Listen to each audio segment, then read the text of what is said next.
الرحمن الرحیم۔ ہمارا موضوع ہے خطبہ جمعہ کی تیاری کیسے کریں۔ اس میں جس کتاب کو ہم نے ڈھونڈا، تلاش کیا اور اس سے فائدہ اٹھایا وہ یہ والی کتاب ہے، خطبۃ الجمعۃ خطۃ و اعداد، جمعے کی تیاری کیسے کریں۔ اور یہ دکتور عبداللطیف بن عبداللہ الوابل کی کتاب ہے جو کہ جامعہ امام محمد بن سعود الاسلامیہ کے مدرس ہیں۔ تو کتاب 1438 ہجری میں دوسری دفعہ طبع ہوئی۔ اس کتاب کے اندر 3 بڑے موضوع ہیں۔ ایک موضوع ہے کہ خطبے کے عناصر 4 ہوتے ہیں: خطیب، خطبہ، سامعین، اثر، خطبے کا اثر۔ پھر ہر ایک کی تفصیل آگے آئے گی۔ فی الحال یہ سمجھیں کہ خطبے کے عناصر 4 ہیں: خطیب یعنی متکلم، خطبہ یعنی کلام، سامعین سننے والے نمازی، اثر جو ان کے اوپر اثر پیدا ہوا، علمی اثر، اخلاقی اثر، روحانی اثر، جذباتی اثر جو بھی ہے۔ دوسرا جو اس کا موضوع ہے نا اس ہمارے اس گفتگو کا، وہ ہے کہ عناصر خطبہ ایک اور اعتبار سے دیکھیں نا وہ 3 ہیں۔ وہ ہیں مقدمہ یعنی ابتدا، تمہید، دوسرا ہے عرض و بیان یعنی خطبے کا متن، اور تیسرا ہے خاتمہ۔ یہ 3 عناصر ہو گئے۔ اس کے بعد اس پر آگے تفصیل سے گفتگو ہوگی، یہ ابھی کتاب کا موٹا موٹا تعارف کرا رہا ہوں۔ تیسری جو چیز ہے نا وہ ہے ارکان خطبہ۔ خطبے کے ارکان اس نے 5 بنائے ہیں۔ پہلے ہے جلد اور عمدہ تیاری، یہ پہلا رکن ہے، یعنی تیاری کرنی ہے، بغیر تیاری کے خطبہ نہیں دینا۔ دوسرا ہے علمی دلائل اکٹھے کرنا۔ تیسرا ہے مواد کی ترتیب۔ چوتھا ہے کامیاب خطبے کے عوامل، اور وہ 4 ہیں: علم، فن، منہج، اخلاق۔ اور اگلے 5ویں چیز ہے ادبی اسلوب۔ یہ 5 چیزیں آگے آئیں گی اور انشاءاللہ آپ کو سمجھا کے چھوڑوں گا، سمجھ آ جائے گی انشاءاللہ۔ تو یہ ہمارا پہلا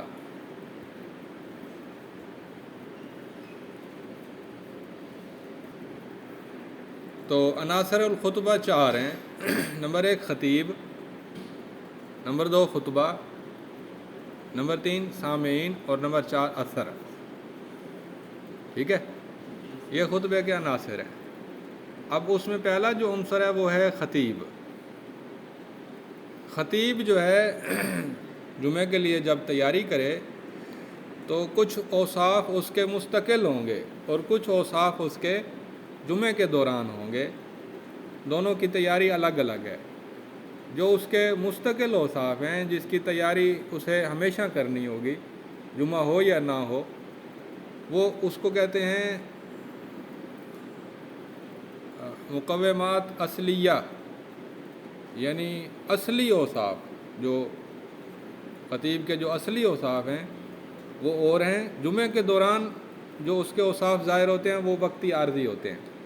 ٹھیک ہے، تو جو مستقل اوصاف ہیں انہیں مقومات عامہ بھی کہتے ہیں، مقومات اصلیہ بھی کہتے ہیں، اور وہ اصل و بنیاد ہوتی ہے تیاری کی، جمعے کی تیاری کی۔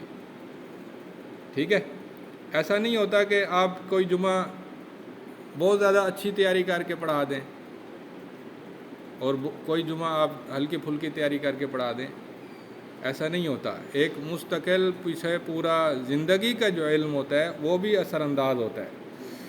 تو جو مستقل اوصاف ہیں اس کے اندر 5 اوصاف ضروری ہیں۔ ایک ہے فطری استعداد، جو اللہ کی طرف سے انسان کو استعداد ملی ہے، ذہانت ہے، شجاعت ہے، اخلاق ہیں، اوصاف ہیں، بچپن کا ماحول ہے، والدین ہیں، اس کا روزگار ہے، ساری جو فطری استعداد ہے وہ پہلے نمبر پہ ہے۔ اس کو کم بیش کیا جا سکتا ہے، اگر بندہ نیک ہو، متقی ہو، محنت کرے تو آگے بھی بڑھ سکتا ہے۔ نمبر 2 ہے زاد علمی۔ زاد علمی کا مطلب یہ ہے کہ پہلے سے جو آپ کی تیاریاں ہیں نا، آپ نے زندگی بھر میں جتنی کتابیں پڑھی ہوئی ہیں، تفسیر، حدیث، فقہ وغیرہ، فقہ الواقع، لیکچر سنے ہوئے ہیں، علمی دورے کیے ہوئے ہیں، ان سب کا آپ کے اوپر اثر ہوگا۔ مجموعی جو علم ہے نا اس کو زیادہ علمی کہتے ہیں۔ اور نمبر 3 ہے قوت بیان، جو آپ کے بیان کی طاقت ہے، اس میں صرف زبان کی مہارتیں نہیں بلکہ اس میں جملے، الفاظ، تراکیب، محاورے، ضرب الامثال، یہ چیزیں یہ بھی شامل ہیں اور یہ بھی پڑھنے سے حاصل ہوتی ہیں۔ اسی طرح چوتھی چیز ہے شخصی قوت۔ شخصی قوت کا مطلب یہ ہے کہ لوگوں پر اثر انداز ہونے کی جو صلاحیت ہے اسے کہتے ہیں شخصی قوت۔ اپنی بات پیش کرنا، اپنی بات منوانا، لوگوں کو قائل کرنا، لوگوں کے ساتھ اچھا رویہ اختیار کرنا، یہ ہے شخصی قوت۔ اس کو آپ کہہ سکتے ہیں کہ یہ قیادت کی قوت ہے، موقف پر ثابت قدمی کی قوت ہے۔ یہ ایک ہر انسان میں ہوتی ہے اور خطیب میں تو زیادہ ہونی چاہیے۔ ہر انسان اپنی بات کو اعتماد سے پیش کرتا ہے، اس پر ثابت قدم رہتا ہے، اپنی بات منوانے کی کوشش کرتا ہے، اس پر دلائل دیتا ہے۔ اسے کہتے ہیں قوت شخصی یا تفاعل، انگریزی میں اسے کہتے ہیں انٹریکشن، اثر انداز ہونا، عام زندگی میں بھی اور خطبے کے دوران تو زیادہ ہوتا ہے۔ اچھا، 5ویں چیز ہے اخلاقی اوصاف۔ اخلاقی اوصاف یہ ساری زندگی کے اوصاف ہوتے ہیں، خاص جمعے کے لیے نہیں ہوتے، اور ان کا جمعوں پر اثر ہوتا ہے۔ اور اخلاقی اوصاف سے مراد یہ ہے کہ امانت داری، سچائی، اچھی شہرت، موضوع کی مہارت، معلومات، اور فقہ الواقع یعنی عملی زندگی کے حالات کا علم، یہ اخلاقی اوصاف ہیں۔ شجاعت، اخلاقی جرت، یہ قدرتی اوصاف اخلاقی اوصاف ہیں، ان کا بھی جمعے پر اثر ہوتا ہے، ہر جمعے پہ ہوتا ہے۔ تو جیسے ہم خطبے کی خاص تیاری کریں ویسے ہم یہ بھی دیکھیں کہ ہمارے جو عام زندگی کے اصول و قواعد بن رہے ہیں یا بن چکے ہیں وہ کیسے ہیں، اس کی روشنی میں ہی پھر جمعے کی تیاری ہوتی ہے۔ تو یہ عام اجزاء سے آگے ہیں خاص اجزاء۔ خاص اجزاء یہ ہیں کہ نمبر 1 یہ ہے کہ عمدہ بیان کی کوشش۔ عمدہ بیان کی کوشش یعنی جملے آپ سوچیں، تراکیب سوچیں، موضوع سوچیں۔ پھر اس کے اندر یہ ہے کہ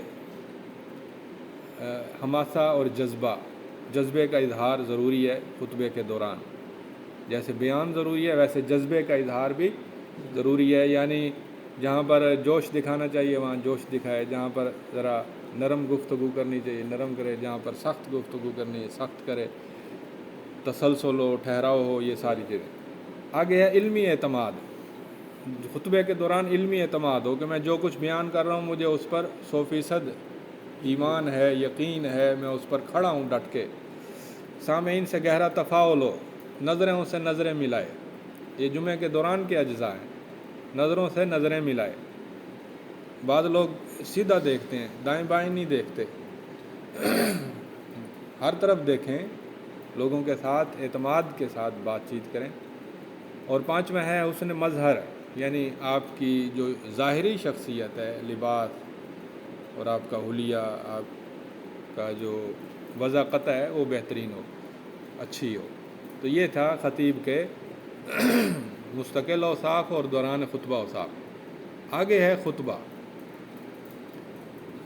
خطبے کے 3 اجزاء ہیں، مقدمہ، بیان اور اختتام، یہ آگے آئے گا۔ اور خطبہ معلومات کا نام ہے، ایمانیات کا نام ہے، تاثیرات کا نام ہے۔ آپ کتنا آپ نے اثر ڈالا، تاثیر ڈالی، یہ 3 چیزیں، اور اس کی تفصیل آگے آئے گی۔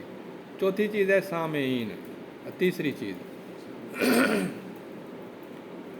سامعین کا مطلب یہ ہے کہ آپ کو مدعو کی پہچان ہو، مدعو کی، یعنی جو آپ کے سننے والے ہیں ان کا تعلیم کا لیول کیسا ہے، عام میٹرک پاس ہیں یا انڈر میٹرک ہیں یا مزدور طبقہ ہے یا کسان طبقہ ہے یا پڑھا لکھا طبقہ ہے،